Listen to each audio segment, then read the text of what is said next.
Alors, merci au comité organisateur duquel je fais partie de m'avoir invité.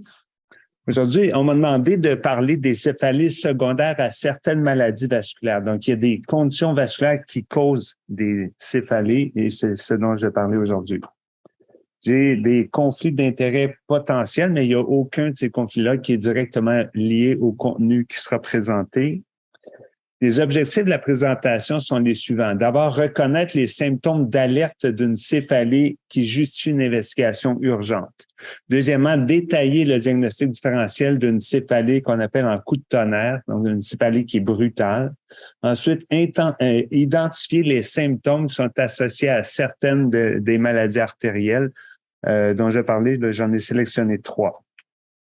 Donc, j'ai 3 questions de pré-test. On ne répondra pas tout de suite, mais lisez les choix de réponse. Dans chacun des cas, c'est laquelle n'est pas. OK? Donc, quelle condition n'est pas une cause de céphalée en coup de tonnerre? Tic douloureux du trijumeau, dissection artérielle, hypotension intracrânienne spontanée, hémorragie sous-arachnoïdienne par rupture d'anévrisme, syndrome de vasoconstriction cérébrale réversible. D'ailleurs, je ne prescris pas de triptan chez un patient en crise de syndrome de vasoconstriction cérébrale réversible. Ça ne me surprend pas. Deuxième question, quelle condition n'est pas associée à la combinaison céphalée-œil rouge? Ça, c'est mon petit côté ophtalmo-optométrique qui est ressorti ici. Donc, syndrome de vasoconstriction cérébrale réversible, dissection artérielle, glaucome aigu, vasculite cérébrale et thrombose sino-veineuse. Dernière question, dans la dissection spontanée d'une artère cervicale, quel marqueur ne prédit pas la survenue d'une dissection récidivante? Pseudo-anévrisme résiduel, maladie du collagène, dissection simultanée de 2 artères cervicales, histoire personnelle ou familiale de dissection artérielle. Donc, les céphalées inquiétantes. Il y a différents marqueurs qui disent « Oups, ça a l'air inquiétant ». Le premier, c'est céphalée en coup de tonnerre, la céphalée brutale, qui se définit comme d'une intensité maximale atteinte en moins de 1 minute et qui dure au moins 5 minutes. Mais typiquement, ça dure des heures et des jours parfois. Les autres céphalées inquiétantes sont celles qui débutent après un âge de 50 ans, celles qui changent de patron, qui suivent une évolution inhabituelle, celles qui sont associées à des comorbidités pertinentes ou à la grossesse, ou celles qui sont associées à des symptômes ou des signes comme la fièvre, l'édème papillaire, le méningisme et qui ont des manifestations neurologiques associées, un déficit neurologique, par exemple. Donc, on parle des céphalées en coup de tonnerre. Les céphalées, moi, j'ai tendance à classifier les causes de céphalées en coup de tonnerre de la façon suivante. Je pense aux saignements intracrâniens, je pense aux veines cérébrales, je pense aux artères, je pense aux liquides céphalorachidien et structures adjacentes. Et finalement, comme disons, quand tout est négatif, quand on n'a pas réussi à identifier une cause, ben, les céphalées primaires comme explication potentielle. Donc, les saignements. On peut saigner dans l'espace sous-arachnoïdien. Évidemment, le classique, c'est la rupture de l'anévrisme avec une céphalée brutale pire à vie. Mais il y a aussi les saignements intracérébraux qui peuvent donner des céphalées brutales. Il y a le saignement rétroclival. Est-ce que j'ai un pointeur? Est-ce que tout le monde voit le pointeur à distance? Ça se voit-tu si j'utilise ça? C'est quoi? Faut que je sorte. Bon, en tout cas, ben là, je ne sais pas comment sortir l'écran, là, mais c'est pas grave. De toute façon, le clivus, c'est derrière l'hypophyse. Donc, si on voit le... Comment c'est? OK. Donc là, voici le clivus ici, puis le saignement est juste derrière, en fait. Il y a le tronc cérébral qui est là, le clivus du sphénoïde, puis le saignement est directement là. Donc, on le voit ici sur l'imagerie. Saignement rétroclival, c'est extrêmement rare, mais c'est une cause de céphalée en coup de tonnerre. Donc, c'est important de faire le tour du cerveau et de l'espace surrénidien pour reconnaître la présence de saignement. Il y a aussi la classique apoplexie pituitaire, donc un saignement qui est localisé dans l'hypophyse. Là, je ne vois plus ma flèche. En tout cas, donc, dans l'hypophyse, qui est juste derrière le clivus, en fait. Puis, ça peut être, l'apoplexie pituitaire peut être aussi un infarctus, mais généralement, c'est un saignement. Mais c'est très, très rare. Là. Moi, j'ai jamais vu ça de ma vie de 20 quelques années en neurologie vasculaire. Quand on pense aux veines, bon, évidemment, c'est la thrombose veineuse cérébrale. Généralement, il n'y a pas de céphalée brutale dans la thrombose veineuse cérébrale. Probablement que les patients qui décrivent une céphalée brutale c'est qu'ils ont eu un saignement sous-arachnodien qui a causé la céphalée brutale. Mais généralement, la céphalée, la thrombose veineuse cérébrale, c'est une céphalée qui est plutôt progressive. Donc, on peut voir la thrombose veineuse cérébrale sur l'imagerie ici, puis le CT scan. On voit ici une densité dans le sinus sagittal supérieur, mais ça se voit beaucoup mieux avec une imagerie veineuse, donc un CT vénogramme, puis que vous voyez ici à droite. Et dans le cas des saignements, comme dans le cas de la thrombose veineuse cérébrale, l'imagerie cérébrale est importante dans le premier, l'imagerie des veines dans l'autre. Et dans un cas comme dans l'autre, l'analyse du liquide céphalorachidien fait partie de l'investigation le plus souvent. Quand je pense aux artères, je pense à AVC ischémique qui peut donner une céphalée brutale. Je pense surtout à dissection artérielle et à syndrome de vasoconstriction cérébrale réversible, parfois associé à l'encéphalopathie postérieure réversible. On va en parler de ces deux conditions-là. On peut avoir une hypertension sévère qui cause une céphalée brutale à cause d'un saignement, par exemple, ou d'un vasospasme, ou la cause elle-même peut entraîner une céphalée brutale comme le phéochromocytome. Dans le cas des artères, évidemment, il faut faire une imagerie artérielle. Généralement, on peut identifier le problème.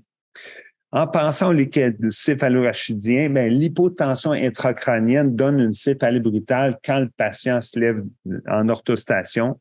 Le classique kyste colloïde du troisième ventricule, c'est donc un kyste qui bloque les communications du liquide céphalorachidien dans les ventricules puis qui donne une céphalée brutale lorsque le patient change de position. Il y a le barotrauma, ça c'est intéressant. Dans le fond, c'est un changement soudain de pression qui cause un gradient de pression dans l'oreille moyenne ou dans les sinus paranasaux et qui donne donc une douleur brutale. De façon moins classique, méningite et sinusite ne donnent pas des céphalées brutales, mais on voit toujours ces deux diagnostics-là dans les listes de causes potentielles. Puis dans les problèmes de liquide céphalorachidien, le prélèvement, la ponction lombaire avec mesure de pression d'ouverture fait partie de l'investigation. Et il y a d'autres tests. Si on pense à sinusite, par exemple, évidemment, imager les sinus fait partie de l'investigation. Puis quand tout est normal, quand il n'y a rien qui est sorti de toute l'investigation, on peut penser aux céphalées primaires comme cause de céphalée brutale. Et quand le patient n'a pas de céphalée primaire ou ça ne cadre pas avec le contexte, là, on parle de céphalée en coup de tonnerre idiopathique. C'est vraiment le dernier diagnostic auquel penser. Donc, on va parler maintenant de dissection artérielle. Durant la présentation, je ne discuterai pratiquement pas de traitement parce qu'on veut surtout parler de céphalée ici. Donc, qu'est-ce qui se passe dans la dissection artérielle? En fait, il y a deux situations possibles. Ça peut être une déchirure de l'intérieur du vaisseau, de l'intima, parfois aussi de la média, qui conduit à la formation d'un hématome dans la paroi du vaisseau.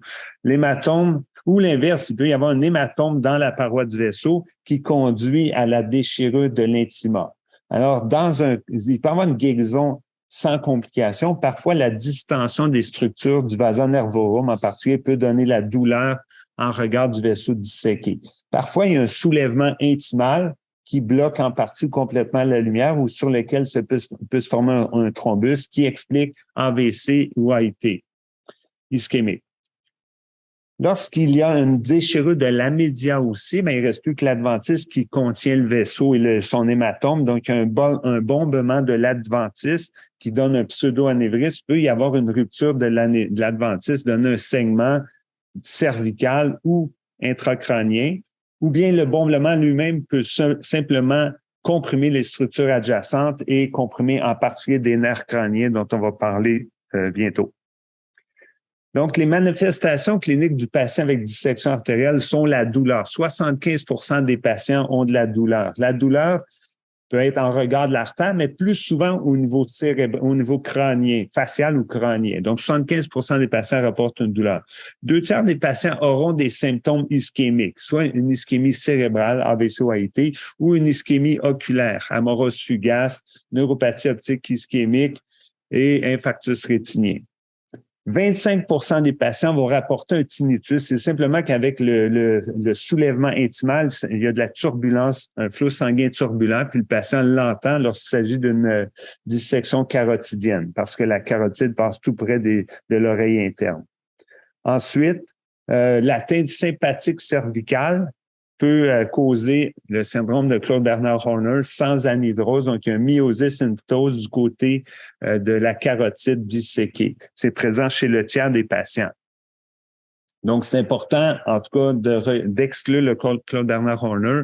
On recommande même au chiro de regarder les paupières et les pupilles avant de faire des manipulations cervicales à quelqu'un qui se plaint de douleur cervicale, ce que je trouve qui n'est pas une mauvaise idée. Compression des nerfs crâniens. C'est présent chez 5 à 10 des patients. Le nerf crânien le plus fréquemment comprimé, c'est le grand hypoglosse parce qu'il passe tout de suite devant la carotide. Donc, aussitôt qu'on a une dissection intimomédiale, ce nerf-là peut être comprimé. Et ça donne une déviation de la langue du côté du nerf et de la dissection qui sont impliqués. Il y a aussi le 9, le 10 et le 11 qui peuvent être comprimés parce que de la même façon, ces nerfs-là passent tout près de la carotide. Donc, 9, 10, 11, 12 sont les nerfs les plus fréquemment comprimés. Les autres nerfs crâniens, c'est rarement comprimé. Là. L'atteinte est exceptionnelle, mais on rapporte chez jusqu'à 10% des patients avec dissection une dysgeusie. En fait, c'est pas tellement que le goût est changé, c'est qu'il y a une perte du goût parce qu'il y a une atteinte ischémique possible du chorda tympani, qui est une des branches du septe qui, en fait, se dirige vers le nerf lingual. Donc, par ischémie de la branche carotico-tympanique à l'entrée du canal carotidien, boum, le nerf est infarcé, puis on perd le goût d'une partie du goût. Lorsque la dissection est dans le segment caverneux de la carotide, il peut y avoir une fistule entre l'artère carotide et le sinus caverneux, et d'une façon reconnaissable, ça donne une congestion oculaire qui est maximale, pas autour du limbe, mais vraiment sur la sclère elle-même, donc la sclère. Donc, il y a une rougeur de l'œil lui-même. D'une façon reconnaissable, ça donne une exophthalmie pulsatile. La meilleure façon de voir la pulsatilité, c'est de regarder l'œil à jour frisant, comme vous voyez au bas à droite, puis vous voyez qu'il y a une exophthalmie, puis en plus, on voit le pouls du globe oculaire qui est sous la pulsation cardiaque. Il y a de la congestion palpébrale qui peut être notée et on peut entendre un souffle sur l'œil exophthalmique. Lorsque la dissection affecte l'artère vertébrale, la douleur est présente chez 50% des patients. C'est une douleur, tout le monde a mal dans le cou, mais généralement, la douleur dans le cou est au niveau médian. Dans la dissection de l'artère vertébrale, c'est une douleur qui est postérolatérale, donc qui n'est pas médiane, mais vraiment du côté de l'artère disséquée et qui irradie encore une fois vers le crâne, dans la région occipitale. Il y a des manifestations ischémiques ici aussi qui sont accent ischémique transitoire ou AVC vertébro-basilaire. Ici, les symptômes sont très variés dépendamment de la localisation de l'ischémie. Vertige est un symptôme fréquent qu'on voit pas dans la dissection carotidienne. Il y a des symptômes cérébelleux de la même façon Claude Bernard Horner avec myosis, ptosis, c'est cette fois-ci anhydrose. Nerfs crâniens peuvent être impliqués puisqu'on parle du tronc cérébral, les longs faisceaux aussi, et il peut y avoir une embolie distale vers le lobe occipital et donner une atteinte des champs visuels. De façon exceptionnelle parce que l'artère, on peut voir un infarctus spinal parce que les artères vertébrales donnent des branches qui perfusent la région antérieure de la moelle épinière cervicale haute. Donc, infarctus spinal, on rapporte ça chez jusqu'à 3% des patients avec dissection de l'artère vertébrale. L'AVC ischémique est donc une complication fréquente dans la dissection des artères cervicales. C'est important de voir que la moitié des AVC surviennent le premier jour de la dissection. Donc, chez cette série-là de 80 patients, il y en avait 42 avec AVC. 9 des patients se sont présentés avec AVC, puis 12 autres ont développé un AVC le premier jour. Puis l'autre moitié des AVC est survenue dans les jours 2 à 31 suivant la dissection. Donc, c'est vraiment le risque d'AVC est vraiment immédiatement après la dissection artérielle. Ça peut être important qu'on décide de l'intensité de l'anticoagulation ou du traitement thrombotique chez les patients avec dissection artérielle, selon la chronologie de la présentation. s'il se présente tardivement, on a peut-être moins de bénéfices à être agressif dans le traitement antithrombotique. Ça a été d'ailleurs probablement un des défauts des études vérifiant si c'est mieux d'utiliser des antiplaquettaires ou des anticoagulants. On a des données aujourd'hui qui suggèrent que peut-être que les anticoagulants pourraient avoir une certaine place chez les patients sélectionnés. Lorsque la dissection affecte les artères intracrâniennes ou lorsqu'il y a une extension d'une dissection cervicale vers les structures intracrâniennes, bien à ce moment-là, les manifestations ischémiques sont souvent sévères parce qu'on ne bénéficie plus du polygone de Willis pour collatéraliser l'ischémie. Donc, à ce moment-là, il y a une occlusion d'une artère sylvienne qui donne un tableau d'AVC sylvien total. Ensuite, il peut y avoir des atteintes compressives, mais c'est beaucoup plus rare. Et il y a plus souvent, par contre, des segments intracrâniens. Chez 50 à 60% des patients qui ont une dissection intracrânienne, bien, il y a un segment sous-arachnoïdien. Puis évidemment, bien là, on sera moins enthousiaste à traiter avec des agents antithrombotiques. Là, la notion d'extension intracrânienne. C'est important de savoir que les artères intracrâniennes ont une adventice qui est imparfaite. C'est une adventice qui a une lame élastique externe inconstante puis qui est fenestrée. Donc, évidemment, si on a une dissection intimomédiale, ça va saigner puis ça risque de s'en aller en sous-arachnoïdien. C'est pour ça qu'il y a 50 à 60% des patients qui ont un segment sous-arachnoïdien. Pour l'artère vertébrale, il y a une extension qui est possible, effectivement, parce que l'artère rentre par le foramen magnum puis il va perfuser le tronc cérébral sans qu'il y ait de limite à l'extension. Par contre, pour la carotide, l'adventice est adhérente au périoste et finalement, une dissection peut être contenue dans le canal carotidien, comme vous voyez sur l'image ici en haut à droite, parce que en fait, il y a une adhérence qui empêche l'extension intracrânienne chez la vaste majorité des dissections carotidiennes cervicales. Donc, tout ça, ça a un impact possible sur l'intensité du traitement antithrombotique et même évidemment sur la décision de thromboliser un patient qui a une atteinte intracrânienne. Quels sont les facteurs prédisposants à la dissection? Bien évidemment, quand on pense à dissection, on pense à maladie du collagène. Puis là, la liste est longue, mais la dysplasie fibromusculaire est le facteur prédisposant le plus fréquent parmi les maladies du collagène. Mais la liste est longue, effectivement. On a du LR dans l'os, Marfan, pseudoxanthome élasticum. C'est le fun de regarder le coût des patients pour le pseudoxanthome élasticum, comme vous voyez ici dans la partie inférieure là, sur le C. Ça donne un coût comme de la peau de poulet là, qui est plumée. Ostéogenèse imparfaite. Aussi, les bulles d'emphysème pulmonaire, rupture de bulles d'emphysème chez les jeunes patients peut être un indice de maladie du collagène, maladie rénale polykystique, etc. Les histoires familiales de dissection, ben, ça suggère une maladie du collagène s'il y a plusieurs membres dans la famille qui ont une dissection. On a aussi rapporté une incidence augmentée d'hypertension artérielle, de tortuosité artérielle, d'infections récentes.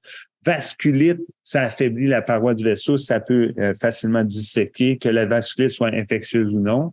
Puis hyperhomocysténémie aussi est associée. Dans les facteurs précipitants, donc prédisposition, on a ça nous expose à une dissection, mais qu'est-ce qui déclenche la dissection? Il y a différentes choses. C'est important de penser, de voir les facteurs précipitants comme, moi je vois les facteurs traumatiques, les mouvements extrêmes du cou, c'est une cause de dissection. Ce qui est intéressant là-dedans, c'est que la dissection se passe en général à peu près toujours aux mêmes endroits. Pour ce qui est, là, je vois plus ma flèche, mais... Ah, la voilà réapparue. Donc, pour la carotide, il y a l'apophyse styloïde ici sur laquelle s'attachent les muscles de la langue. Donc, il y a des gens qui ont des gros nez, qui ont des grands pieds, puis il y en a d'autres qui ont des grandes apophyses styloïdes. Ça les expose à des dissections de la carotide parce que la carotide passe tout près. Si on a une plus courte apophyse styloïde, on est moins à risque de dissection. Puis lorsqu'il y a un mouvement extrême de la tête, latéral et vers le haut, comme les peintres qui vont peinturer le plafond. Bien là, ça, c'est le genre de mouvement qui est propice à une dissection carotidienne. Pour ce qui est de l'artère vertébrale, ben, c'est le segment horizontal au-dessus de la deuxième vertèbre cervicale qui est le plus sujet à une dissection lorsqu'on fait un mouvement latéral, comme regarder en conduisant la voiture, regarder si quelqu'un s'en vient, au lieu de tourner le tronc, certaines personnes tournent la tête ou se font craquer le cou par plaisir d'entendre crack.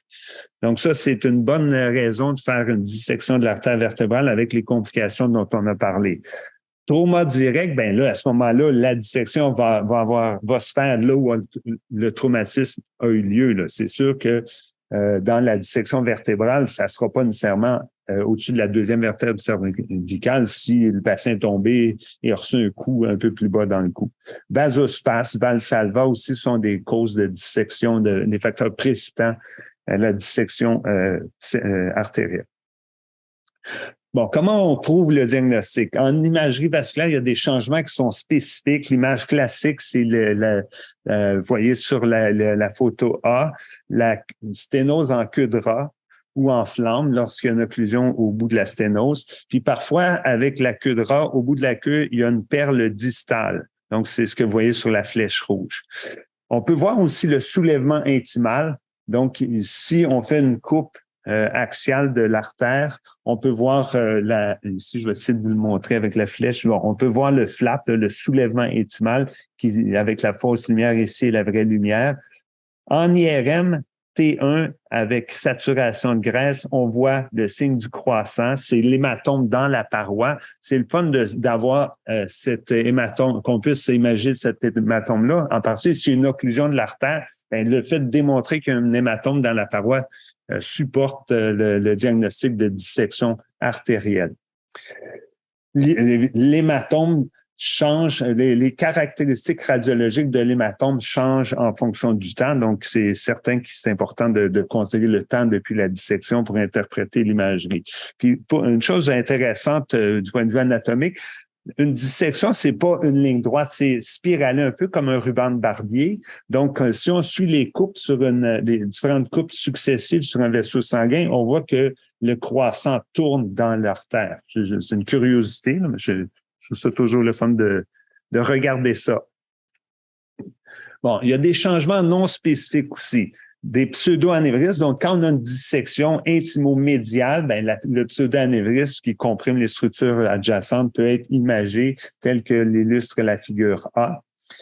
L'artériopathie sous-jacente, ici, j'ai parlé de dysplasie fibromusculaire, ben voilà un exemple de dysplasie qui affecte le tiers moyen et le tiers distal de la carotide interne chez les jeunes femmes, des femmes dans 40-50 ans, donc d'âge moyen. Moi, je trouve que c'est des jeunes femmes, mais c'est que je suis rendu au-delà de ces groupes d'âge-là. Ensuite, il peut y avoir une occlusion locale. Évidemment, la cause, ça ne nous dit pas qu'il s'agit d'une dissection, puis il peut y avoir une embolie distale. Pour l'imagerie, qu'est-ce qui se passe quand des patients ont une imagerie vasculaire normale? Pourquoi ça peut être normal? Ben, ça dépend c'est rapporté, en fait, chez jusqu'à 36% des CT-angios puis 50% des angios-MR. Ben, si on fait l'imagerie tardivement, le soulèvement intimal peut être replacé sur la paroi du vaisseau puis finalement redonner un vaisseau normal. Puis d'ailleurs, il y a une résolution dans le temps de la dissection. 16% des dissections sont normalisées, de l'imagerie normalisée à 1 mois puis 50% à 3 mois. Il y a aussi le fait que si on ne fait pas de séquence de pondération T1 en saturation de graisse, ben on manque l'hématome de paroi, puis ça augmente la probabilité d'avoir une investigation négative. Ensuite, l'enjeu MR, ben le segment horizontal est mal visualisé, puis on peut manquer une dissection qui est exactement à cet endroit-là chez les patients qui ont des mouvements cervicaux extrêmes. Donc, il faut quand même considérer que ça exclut pas du tout le diagnostic de dissection chez un patient qui se dit j'ai mal dans le cou, ça s'en va dans ma tête, j'ai eu ça en éternuant, mouchant, puis ou quand je suis allé voir mon chiro, puis monsieur, vous avez pas de dissection, il n'y a rien sur l'angiorésonance. Ça peut être tout à fait manqué. Bon, le traitement de la dissection en résumé, thrombolyse sécuritaire dans la dissection extracrânienne, mais vous comprenez que les dissections avec extension ou purement d'emblée intracrânienne, ben la thrombolyse est souvent un peu effrayante. J'ai pas tendance à faire ça. Chez ces patients-là, j'ai tendance à favoriser la thrombectomie. La thrombectomie aussi comporte certains problèmes, c'est-à-dire on peut rentrer le cathéter dans la fausse lumière, finalement causer des problèmes. Ensuite, le traitement antithrombotique, antiplaquettaire ou anticoagulation. Probablement que l'anticoagulation, il y a certaines autorités dans le domaine qui constatent que l'anticoagulation peut être indiquée le ou les quelques premiers jours suivant la dissection et après quoi on passe aux antiplaquettaires. Il y a certaines situations spécifiques aussi si on a une dissection extracrânienne avec un thrombus flottant ou avec une quasi-occlusion associée à un débit sanguin lent. Ça peut être des indications d'anticoagulation, mais les lignes directrices nous disent que les deux options sont possibles, puis probablement que la majorité des gens devraient être traités par antiplaquettaire. Vasoconstriction cérébrale réversible est la deuxième condition dont je veux parler. Il s'agit d'un problème, un dérèglement vasomoteur des artères cérébrales. Les facteurs précipitants qui ont été identifiés dans différentes études, mais en fait, c'est une observation. Il y a plusieurs de ces facteurs-là qui peuvent n'avoir aucun lien, mais ce qu'on a identifié, on l'a identifié chez 63% des patients. Global, là, je les passerai pas tous, mais les agents vasomoteurs étaient identifiés chez 55% des patients, incluant triptan, dérivés de l'ergotamine. Donc, c'est pourquoi je n'utiliserai pas, comme Dr. Leroux, de triptan chez des patients qui ont un syndrome de vasoconstriction cérébrale réversible, parce que ça peut être la cause du problème, en fait. Les décongestionnants nasaux avec pseudoéphédrine et phénylpropranolamine, ce sont des causes de vasospasme et de syndrome de vasoconstriction. Puis d'ailleurs, le Benadryl pour enfants avec pseudoéphédrine, il y a beaucoup de médicaments comme ça qui sont mis à disponibilité en vente libre, puis finalement, pseudoéphédrine, ça devrait pas être utilisé, en tout cas certainement pas chez les patients qui ont déjà eu un syndrome de vasoconstriction cérébrale réversible, quoique les récidives sont très rares. Bon, les IRSS aussi ont été identifiés comme possibles facteurs précipitants, mais c'est tellement fréquemment utilisé qu'il n'y a peut-être pas un lien convaincant. Même chose pour cannabis. 32%, c'est peut-être un peu plus, je pense, que la moyenne des gens, peut-être plus aujourd'hui, là, mais dans le temps que les études ont été faites, puis possible lien. Ensuite, la période, la grossesse et le postpartum, on voit ça ici, c'est clairement, il y a beaucoup plus de syndrome vasoconstriction cérébrale réversible dans cette population-là que chez les autres populations. Donc, il y a un lien probable avec estrogène ou progestérone. Quels sont les facteurs précipitants? Prédisposants, je m'excuse. Donc, le sexe féminin est clairement associé au syndrome de vasoconstriction. Jeune âge aussi, la plupart des études incluent des patients jusqu'à peut-être 70 ans, mais c'est rare qu'on voit les personnes très âgées avec SVCR. En moyenne, c'est autour de la quarantaine. On peut faire ça même à un très jeune âge. Bon, les céphalées, si vous regardez les proportions rapportées dans les études de SVCR, vous allez voir que c'est pas très loin des proportions dans la population générale. Alors, je suis pas convaincu que ce sont des facteurs prédisposants possibles, mais probablement pas prédisposants chez la majorité des patients. Puis il y a d'autres comorbidités, puis c'est la même chose. Dépression, 18%. Troubles anxieux, 13%. C'est probablement ce qu'on voit dans la population générale. Tabagisme, un peu plus élevé. Puis anévrisme saculaire non rompu, c'est fréquent dans la population générale, mais on voit ça chez jusqu'à 6% des patients avec SVCR, donc probablement qu'il y a un lien. Quelles sont les manifestations cliniques? Ben, c'est la céphalée brutale en coup de tonnerre. Donc, la céphalée maximale en moins d'1 minute qui dure au moins 5 minutes. La céphalée est typique. Il y a une céphalée typique identifiée chez 95% des patients avec SVCR. C'est une céphalée explosive sévère qui est récidive chez la majorité des patients puis qui est différente des céphalées habituelles. Dans la série de Ducrot, l'intensité maximale en moins d'1 minute par définition dure en moyenne 5 heures, mais ça peut aller jusqu'à 36 heures. Donc, c'est pas une céphalée comme dans la HSA, par rupture anévrismale, qui dure des heures et des heures ou des jours, mais ça dure parfois 5 minutes, en moyenne 5 heures, puis parfois jusqu'à 36 heures. Les patients, par contre, récidivent en moyenne jusqu'à 4 fois et demi durant 7 jours qui suivent la première manifestation, mais il peut y avoir un nombre variable de récidives, 2 récidives jusqu'à 18 récidives, puis ça peut aller jusqu'à 1 mois. post-première céphalée brutale. Puis la douleur est atténuée ou absolument disparue entre les épisodes de céphalée récidivante. Donc, chez la majorité des patients, 73%. Il y a souvent des symptômes accompagnateurs, nausées, vomissements, agitation, photophobie. La localisation de la douleur est bilatérale chez la vaste majorité des patients. Il y a un facteur qui précipite la céphalée ou la récidive de céphalée, relations sexuelles, défécation, miction, exercice physique, émotions soudaines. Donc, on essaie d'éviter les facteurs qui précipiteraient les récidives comme relations sexuelles, exercice physique durant par exemple, constipation, on va essayer d'éviter ça. Vomissement, on va donner des antinauséeux chez les patients qui sont nauséeux. Donc, on essaie d'éviter les facteurs qui précipitent les récidives de douleur. Il y a une minorité de patients qui ont des présentations atypiques, jusqu'à 6% dans cette série-là, où est-ce que la céphalée était absente ou légère. Bien, parfois, il y a quand même des biais de mémoire. C'est sûr que c'est des céphalées brutales, mais j'ai eu une patiente qui était aphasique lors de la présentation. Donc, quand elle a finalement été capable de me parler puis de me décrire ce qu'elle avait ressenti, elle me disait non, je me souviens pas d'avoir eu une céphalée, mais c'est possible qu'elle l'ait oublié. Ou ça se peut aussi que la céphalée était légère ou absente, effectivement, mais c'est pas impossible. Il y a une minorité de patients, exceptionnellement, qui ont une seule céphalée explosive qui régresse sur plusieurs jours. Ensuite, il y a des céphalées moins explosives, surtout lors des récidives, qui culminent sur une durée de temps plus longue, donc 2-3 minutes. Donc, ça répond pas tout à fait à la définition de la céphalée en coup de tonnerre, mais ça existe dans le RCVS documenté par imagerie. Parmi ces patients-là, la plupart des patients finissent par bien aller puis s'en tirent sans déficit neurologique focal. Mais il y a quand même, ça survient quand même chez un patient sur 5. Heureusement, chez la plupart de ces patients-là, ce sont des déficits transitoires qui ne causent pas d'infarctus cérébral ou de complications.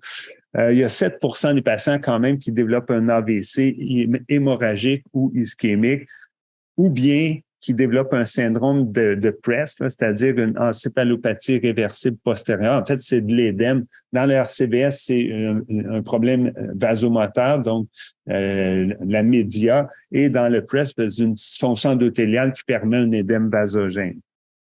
La tension artérielle est élevée chez le tiers des patients à la présentation. Ça peut refléter la condition prédisposante telle que la cocaïne ou éclampsie.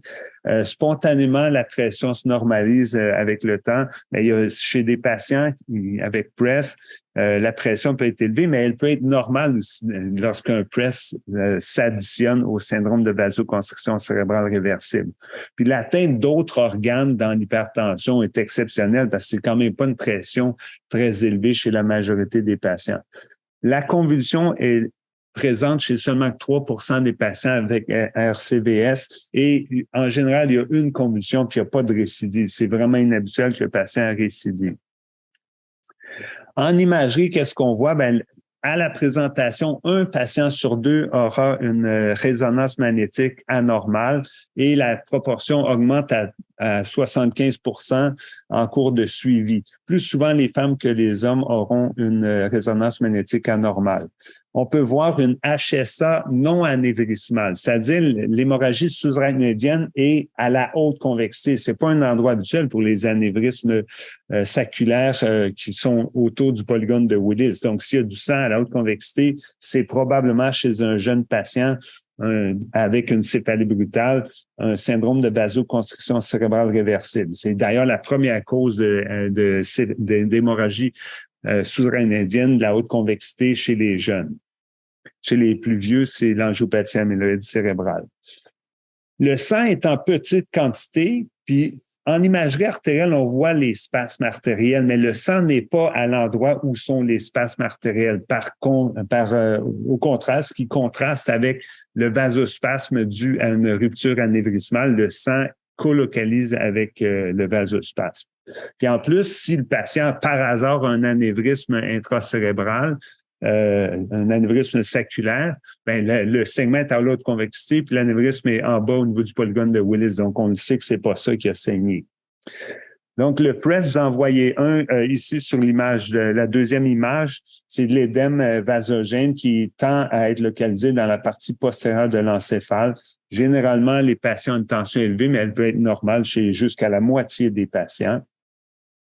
Et les autres manifestations qu'on peut voir chez les patients avec RCVS sont l'hémorragie intracérébrale symptomatique chez la plupart des patients ou l'infarctus qui peut être symptomatique chez 3 patients sur 4. On voit des infarctus asymptomatiques chez 1 sur 4. Souvent, ces changements-là sont dans les derniers prés, donc dans les régions du cerveau qui sont plus sujets à faire de l'ischémie lorsqu'on a une diminution de la perfusion cérébrale. En imagerie artérielle, l'imagerie est normale chez un patient sur 5 à la présentation parce que le vasospasme débute d'après ce qu'on pense, dans les petites artères cérébrales ou les artérioles cérébrales en dessous de la résolution même de l'angiographie par cathéter. Mais avec le temps, le spasme va progresser aux plus grandes artères intracrâniennes, puis on peut voir apparaître les changements caractéristiques du RCVS. Donc, si c'est normal à la présentation, c'est une histoire classique de RCVS, c'est recommandé de répéter l'imagerie à 1 semaine.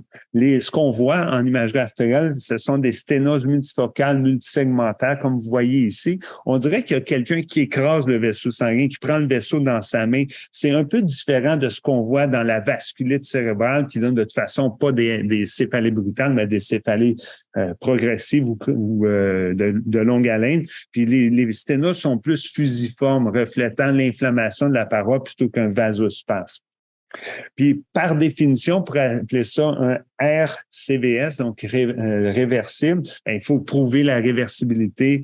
On accepte que le spasme soit présent, mais en dedans de 3 mois, ça devrait être réversible. Quoique, il y a des patients exceptionnels chez qui la non-réversibilité a été documentée. Les tests sanguins sont normaux dans le syndrome de vasoconstriction cérébrale réversible. Le LCR, dépendamment des séries, Singal et collègues rapportent du LCR normal chez 85 % de leurs patients, alors que dans la série de Ducrot, c'était 42 %.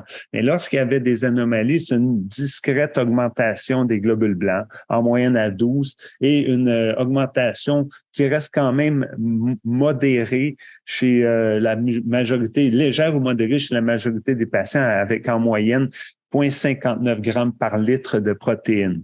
Il y a souvent des globules rouges parce qu'il y a souvent des hémorragies sous-arachnoïdiennes. Dans la série du Ducrot, il y avait des patients chez qui la quantité de globules rouges était quand même assez impressionnante, jusqu'à 17 500, ce qui suggérait quand même, quelqu'un qui a une céphalée brutale et des globules rouges dans le LCR. Mais encore une fois, le sang n'est pas aux endroits à l'imagerie retrouvée dans la rupture d'anévrisme. Puis quand on regarde le LCR, on retrouve pas ce qu'on voit en général avec les ruptures d'anévrisme, c'est-à-dire la pression d'ouverture est normale.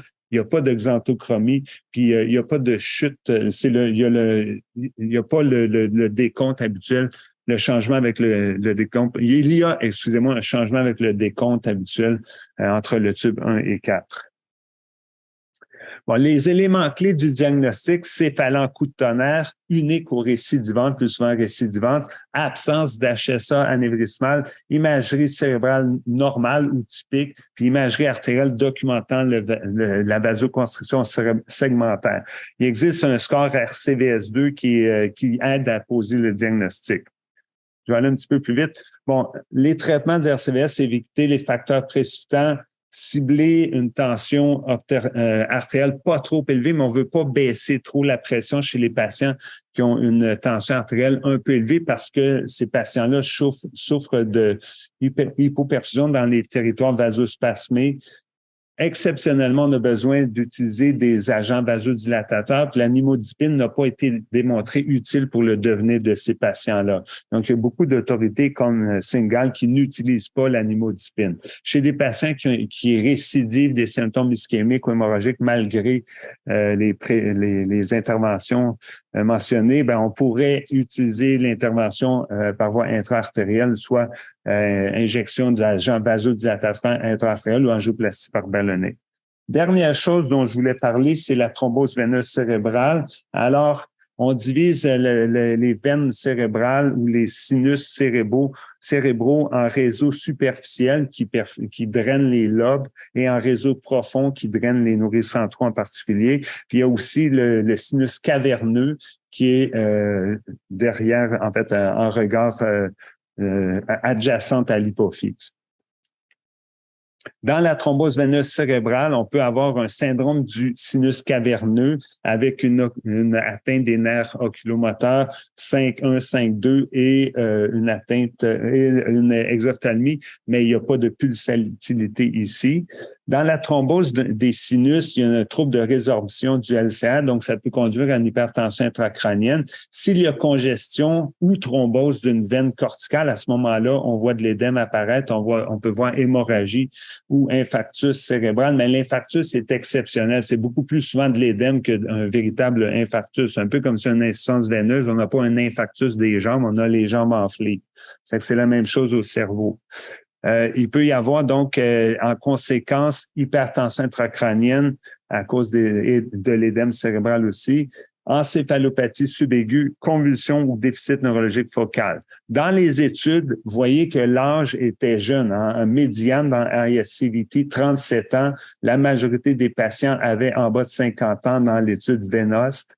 Surtout des femmes, beaucoup plus souvent des femmes qui ont des thromboses veineuses que des hommes. Le début, moins de 2 jours chez le tiers des patients, environ le tiers à la moitié des patients, mais beaucoup de patients ont une installation des symptômes qui est plutôt subaigu ou chronique.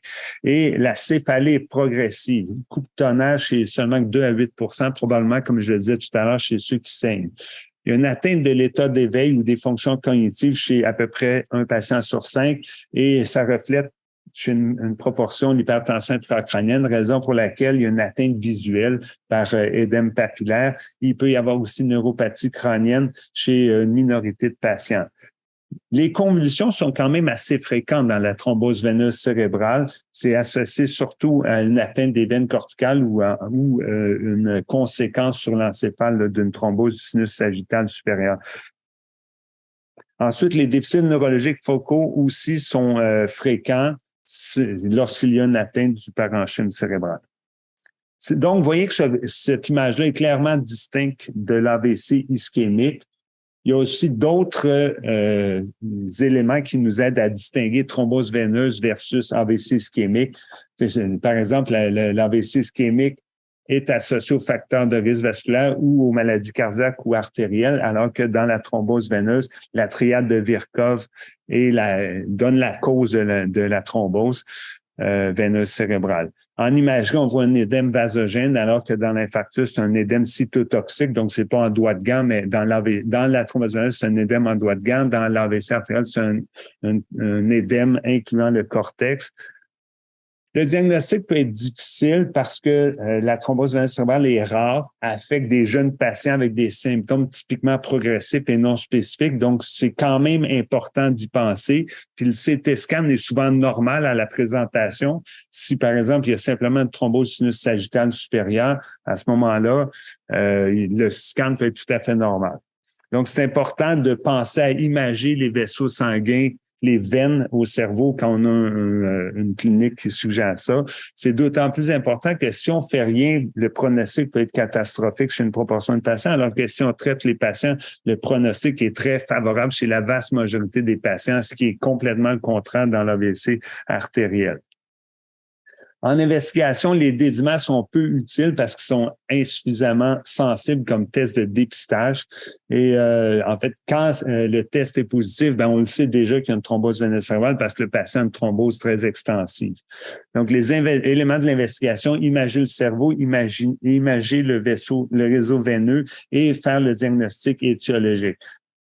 À l'imagerie cérébrale, on peut voir des veines corticales thrombosées, telles que vous le voyez ici sur l'image de gauche, si j'arrive à trouver ma souris ici.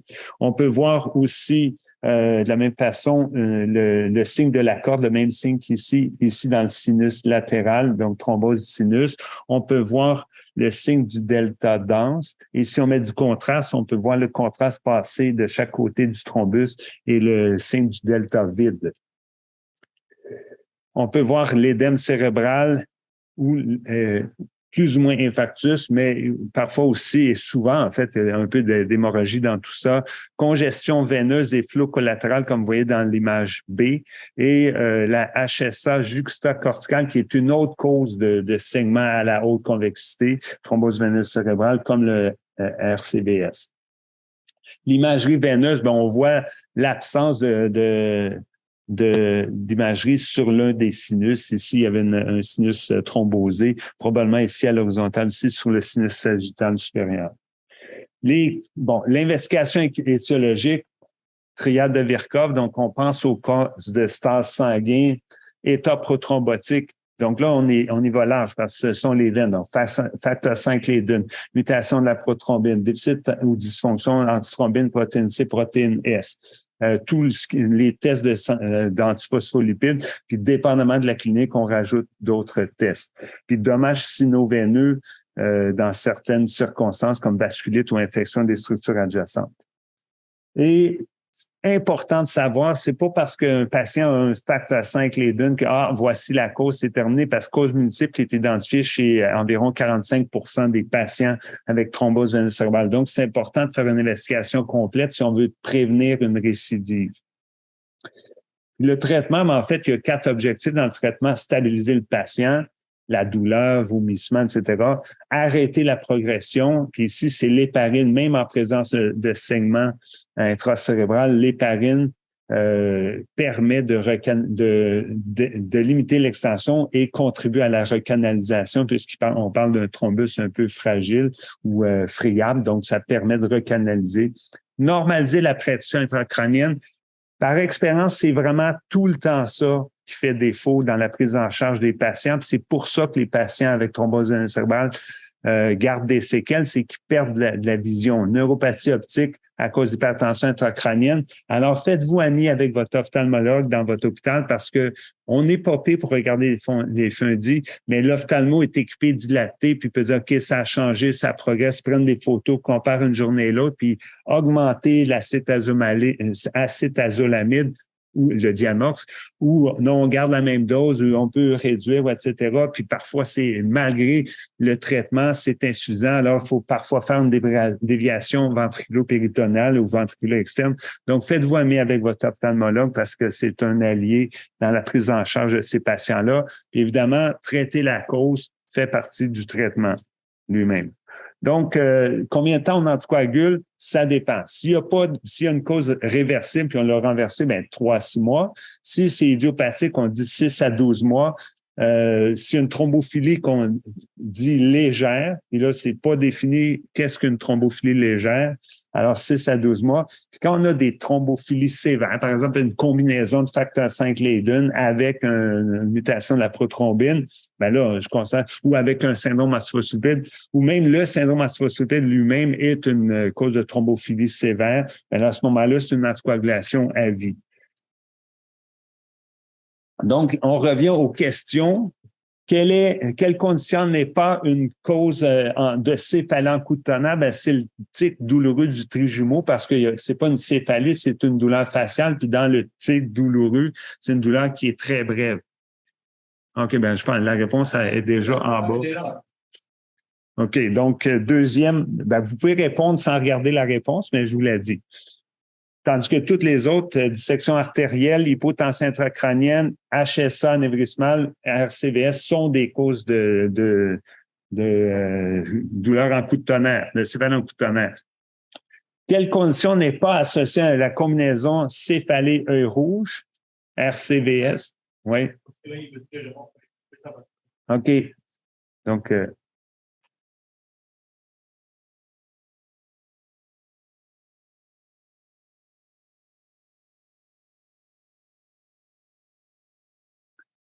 est-ce que c'est moi qui compte 5, 4, 3, 2, 1?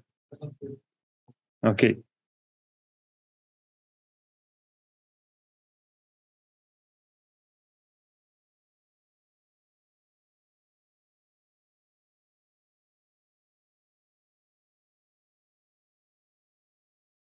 Est-ce qu'on a nos réponses? Voilà. Alors, effectivement, le syndrome de vasoconstriction cérébrale réversible n'est pas une cause d'œil rouge. Par contre, dissection carotienne, fissule carotio-caverneuse, on en a parlé. Le glaucome aigu, c'est une cause d'œil rouge avec vision voilée et pupille mid-position. Ensuite, la vasculite cérébrale avec un myosis, un œil rouge, puis même dans la maladie de Behçet, classiquement, il y a un hypopion, là, donc on voit les globules blancs décantés dans la chambre antérieure. Puis thrombose sino-veineuse caverneuse, exophthalmie, mais cette fois-là, elle n'est pas pulsatile, contrairement à la fissule carotio-caverneuse. Ophtalmoplégie atteint des nerfs crâniens, des branches 1 et 2 du 5e nerf crânien. Et dernière question, dans la dissection spontanée d'une artère cervicale, quel marqueur ne prédit pas la survenue d'une dissection récidivante? En fait, j'en ai pas parlé, là, parce que j'ai coupé des diapos, c'est que je vous laisse répondre, mais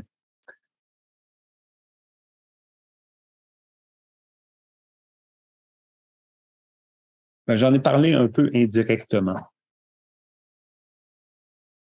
Docteur Petitclerc connaît la réponse. Il me dit même qu'elle est facile, celle-là.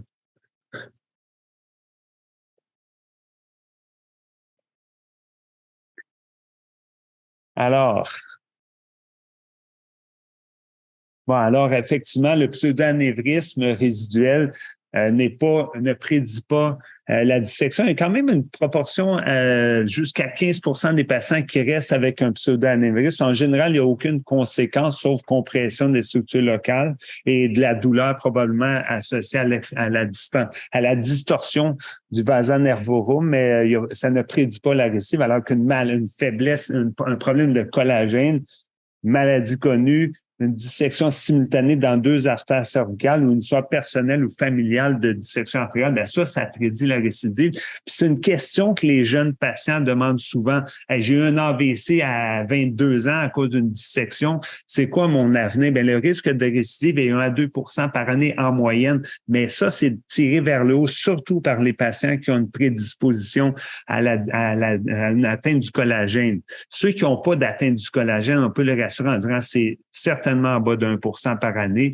puis éviter les valsalva, laisser faire les gros muscles, donc lever des gros poids, puis éviter les mouvements extrêmes du cou. Déjà là, ça va réduire davantage le risque de dissection récidivante.